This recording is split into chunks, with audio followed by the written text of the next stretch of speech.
ناظرین اکرام، تاریخ کے اوراق جب کھولے جاتے ہیں تو کچھ ایسے نام جگمگاتے ہیں جنہوں نے اپنے ایمان، عدل اور شجاعت سے دنیا کو بدل کر رکھ دیا۔ آج کی کہانی ایسے ہی ایک ہیرو کی ہے، ایک ایسے حکمران کی جو اپنی ذات میں ایک مدرسہ، ایک سپاہی اور ایک ولی تھا۔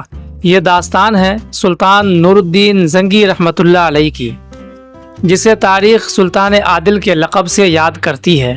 اس تاریخی اور ایمان افروز سفر پر چلنے سے پہلے آپ سے گزارش ہے کہ ہمارے چینل کو سبسکرائب کر دیں تاکہ اسلام کی عظیم شخصیات کی مزید داستانیں آپ تک بروقت پہنچتی رہیں۔ نور الدین زنگی 1118 عیسوی میں حلب میں پیدا ہوئے۔ ان کے والد عماد الدین زنگی ایک عظیم جرنیل اور حکمران تھے۔ بچپن ہی سے نور الدین قرآن، حدیث اور فقہ کی تعلیم حاصل کی، ساتھ ہی وہ شہ سواری اور فن حرب و ضرب میں بھی ماہر بن گئے۔ ان کے استادوں نے ان کے دل میں جہاد اور عدل کی چنگاری روشن کر دی۔ 1146 میں ان کے والد عماد الدین زنگی کی شہادت کے بعد نور الدین کو سلطنت سنبھالنی پڑی۔ ایک نوجوان مگر نہایت ہوشیار، بہادر حکمران کے طور پر انہوں نے نہ صرف اپنے باپ کی میراث کو قائم رکھا بلکہ اسے آگے بھی بڑھایا۔ نور الدین زنگی کی سب سے بڑی پہچان ان کا عدل تھا۔ تاریخ لکھتی ہے کہ اگر ان کی عدالت میں ایک عام شہری اور ایک امیر آمنے سامنے کھڑے ہوتے تو فیصلہ صرف انصاف پر ہوتا۔ ایک بار ایک عام شہری نے شکایت کی کہ بادشاہ کی خریدی ہوئی زمین اس کی ہے۔ نور الدین زنگی نے فوراً کہا، اگر ثبوت تمہارے پاس ہے تو زمین تمہاری ہے، اور حقیقتاً زمین واپس دلوا دی گئی۔ نور الدین زنگی نے صلیبی جنگوں میں مسلمانوں کو ایک جھنڈے تلے جمع کیا۔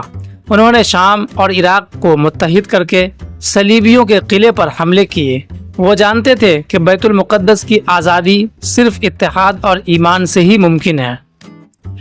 اگرچہ بیت المقدس کی فتح نور الدین زنگی کے دور میں مکمل نہ ہو سکی، لیکن انہوں نے اس مشن کی بنیاد رکھ دی۔ یہی مشن بعد میں سلطان صلاح الدین ایوبی نے پورا کیا۔ مورخین کہتے ہیں کہ اگر نور الدین زنگی نہ ہوتے تو شاید صلاح الدین ایوبی کبھی وہ کارنامہ انجام نہ دے پاتے۔ نور الدین زنگی نہایت متقی اور پرہیزگار تھے۔ وہ راتوں کو تہجد پڑھتے، قرآن کی تلاوت کرتے اور اکثر روزے رکھتے۔ ان کے کپڑے سادہ، کھانے معمولی اور زندگی عاجزی سے بھری ہوئی تھی۔ 1174 عیسوی میں دمشق میں نور الدین زنگی نے وفات پائی۔ ان کی عمر صرف 55 برس تھی، مگر انہوں نے تاریخ میں وہ نقوش چھوڑے جو صدیوں تک باقی رہیں گے۔ دمشق کے عوام ان کی وفات پر دھارے مار کر روتے تھے، کیونکہ وہ جانتے تھے کہ عدل کا وہ چراغ بجھ گیا ہے جس کی روشنی پورے عالم اسلام کو منور کر رہی تھی۔ ناظرین، نور الدین زنگی کی زندگی ہمیں یہ سبق دیتی ہے کہ اگر حکمران ایمان، عدل اور تقوی کے راستے پر چلے تو وہ نہ صرف اپنی قوم بلکہ آنے والی نسلوں کے لیے بھی مشعل راہ بن جاتی ہے۔ یہی وجہ ہے کہ آج بھی جب ہم عدل و انصاف کی مثال دیتے ہیں تو نور الدین زنگی کا نام زبان پر ضرور آتا ہے۔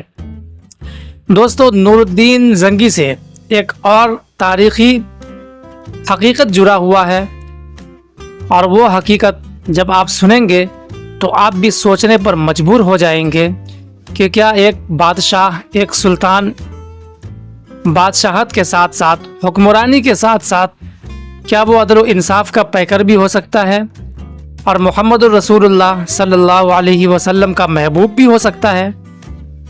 ایسا بہت کم ہوتا ہے، لیکن جی ہاں، یہ حقیقت ہے۔ تاریخوں میں آتا ہے کہ ہمارے نبی محمد الرسول اللہ صلی اللہ علیہ وسلم کے جسم اطہر کو جب 2 یہودیوں نے چرانے کی کوشش کی تو اللہ کے نبی 3 بار نور الدین زنگی کے خواب میں آئے اور ان سے کہا کہ فوراً تم مدینہ تشریف لاؤ، دیکھو 2 یہودی کتے ہمیں نوچ رہے ہیں۔ لہذا مسلسل 16 دن کے سفر کے بعد جب نور الدین زنگی مدینہ تشریف فرماتے ہیں تو مدینے والوں سے کہتے ہیں کہ سارے مدینے کی دعوت ہماری طرف سے ہے اور باقاعدہ دیگیں بنائی جاتی ہے۔